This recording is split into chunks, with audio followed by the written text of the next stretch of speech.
To awesome hours book summary in Hindi. Open plan office, telecommuting jobs और freelancing को देखकर लगता है कि काम करने की जगह भटकाने वाली चीज़ों से भरी हुई है, लेकिन एक छोटे से हैक के साथ आप अपने दिमाग को फिर से काबू में कर सकते हैं। टू ऑसम ऑज 2015 आपकी मेंटल एनर्जी को संभालने में और आपके दिमाग को अच्छी तरह से इस्तेमाल करने में आपकी मदद करती है। आपको अपने आप को बदलने के लिए सिर्फ 120 मिनट लगेंगे।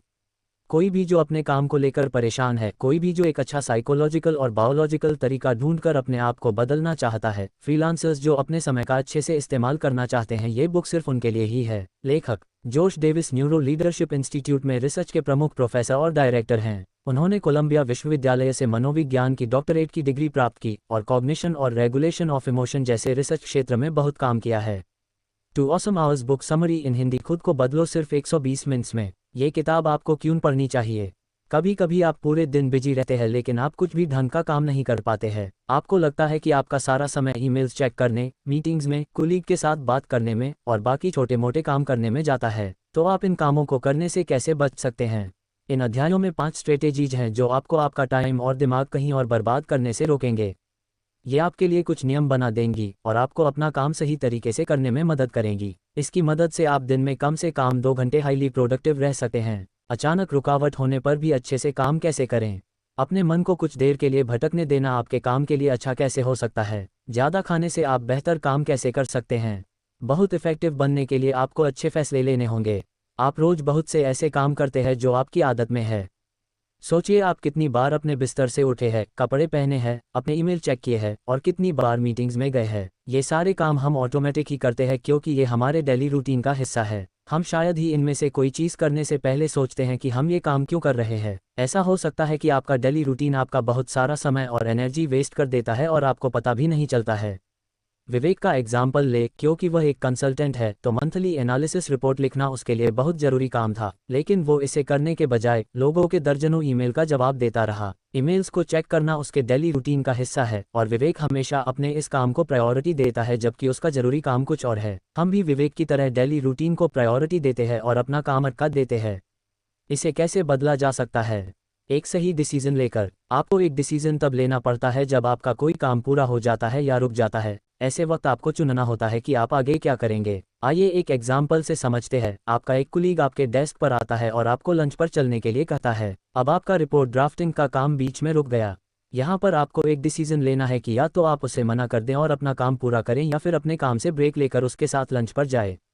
अगर आप सोच समझ कर डिसीजन लेंगे तो ये आपके काम के लिए अच्छा रहेगा। अगर आप काम करते वक्त ऐसे छोटे मोटे डिसीजन लेते रहेंगे और अपना काम करते रहेंगे तो आप अपना काम समय पर और बहुत अच्छे से कर पाएंगे। अपने दिमाग को काबू करने से आप किसी भी काम को अच्छी तरह से कर सकते हैं। ऐसा बहुत कम देखने को मिलता है कि कोई एक बार में एक ही काम कर रहा हो। हम अपनी सारी जिम्मेदारियों को पूरा करने के लिए एक बार में बहुत सारे काम करते हैं।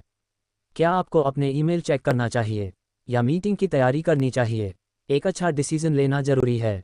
दुर्भाग्य से बहुत सारे काम एक साथ करने से हमारा दिमाग थक जाता है और हमारी सोचने की शक्ति खत्म हो जाती है। ये तब होता है जब आपके दिमाग का एग्जीक्यूटिव फंक्शन बहुत ज़्यादा काम करता है। ये फंक्शन चीज़ें मैनेज, रेगुलेट और कंट्रोल करने में मदद करती है। यदि आप मीटिंग की तैयारी करते समय ईमेल अलग स्विच ऑफ कर देते हैं तो आप बेफिक्र होकर अपनी मीटिंग पर ध्यान दे सकते हैं। कोई डिसीजन लेना जो आपके रूटीन का हिस्सा है या जरूरी नहीं है, आपके दिमाग की एनर्जी को खत्म करती है। नेटवर्किंग, एक साथ कई काम करना, प्रोजेक्ट प्लानिंग और शेड्यूलिंग, ये सब वो काम है जो आपके दिमाग को थका देते हैं।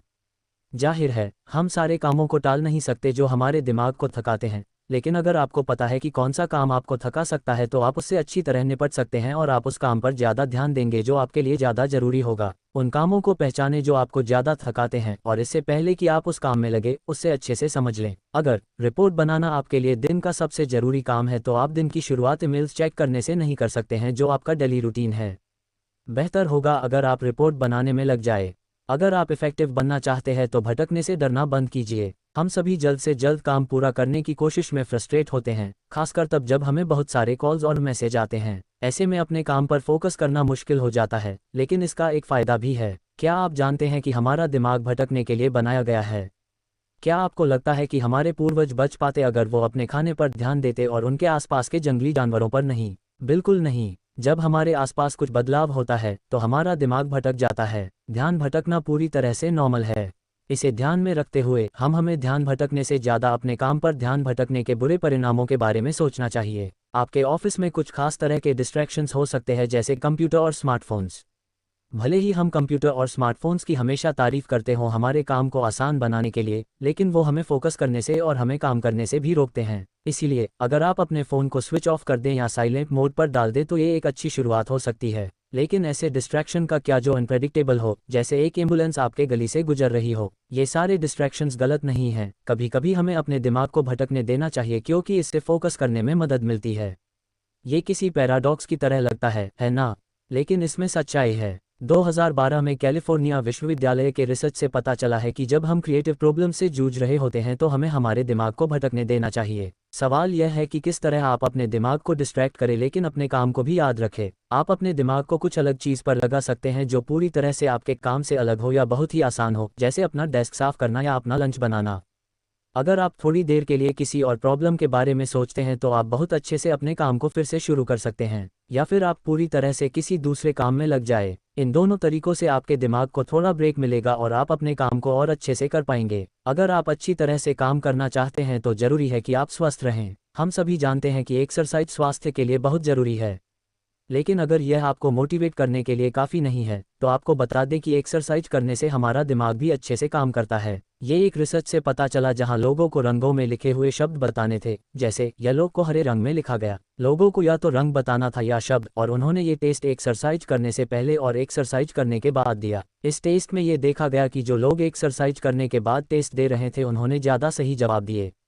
इससे पता चलता है कि एक्सरसाइज करने से हमारे दिमाग को सोचने और डिसीजन लेने की क्षमता बढ़ जाती है। एक और रिसर्च में यह पाया गया कि फिजिकल एक्सरसाइज आपको किसी भी चीज़ पर ध्यान लगाने में मदद करती है। इस टेस्ट में लोगों को स्क्रीन पर एक लक्ष्य पर निशाना लगाने को कहा गया और साथ ही उन्हें आसपास हो रही चीज़ों पर ध्यान नहीं देने के लिए बोला गया। फिजिकल एक्सरसाइज करने के बाद लोगों ने बिना ध्यान भटकाए अपने लक्ष्य पर फोकस किया। इसलिए जिम में वर्कआउट करने के बाद आप अपने लिए कुछ जरूरी काम को स्केड्यूल कर सकते हैं। लेकिन क्या होगा अगर आपके पास एक्सरसाइज के लिए समय ही नहीं है? कुछ खास तरह के डाइट भी आपकी काम करने की क्षमता बढ़ाती है, जैसे कार्बोहाइड्रेट और फैट्स। रिसर्च से पता चला है कि कार्ब्स खाने के तुरंत बाद आप बहुत अच्छे से ध्यान लगा पाते हैं, लेकिन ये केवल 1 घंटे ही काम करता है।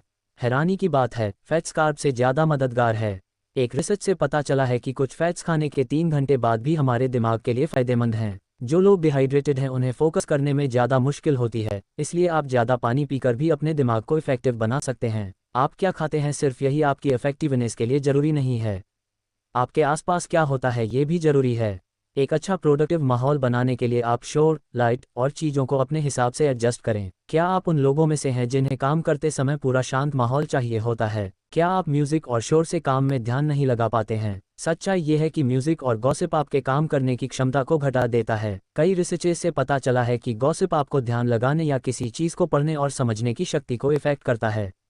इसलिए जब आप अपने काम को अच्छे से करना चाहते हैं तो आप ऑफिस में अकेले बैठें या लोगों से दूर रहें, ताकि कोई आपको डिस्टर्ब ना करे। इसके अलावा कुछ खास तरह की लाइटें आपको काम करने के लिए अच्छा माहौल दे सकती है, जैसे नीली रोशनी और चमकदार सफ़ेद रोशनी आपको काम पर फोकस करने में मदद करती है। इंग्लैंड में हुई एक रिसर्च के दौरान 2 एक जैसे ऑफिस में अलग अलग लाइटिंग की, वाइट और ब्लूइश वाइट। लोग जो ब्लूइश वाइट रोशनी में काम कर रहे थे वो ज़्यादा अच्छी तरह से काम कर रहे थे। लेकिन अगर आप अपने ऑफिस लाइटें अच्छी नहीं कर सकते, तब भी एक चीज़ है जो आपके लिए अच्छी साबित हो सकती है, सफाई। वो सारे नोट्स, अनफिल्ड पेपर और फ्री सैंपल्स जो आपका ध्यान खींचते हैं और आपको ज़रूरी काम करने से रोकते हैं, उन्हें साफ करके रखें। अगर आपने ये सारे सबक पढ़ लिए हैं तो अपनी कुर्सी पर से उठ और थोड़ा बाहर टहल लीजिए।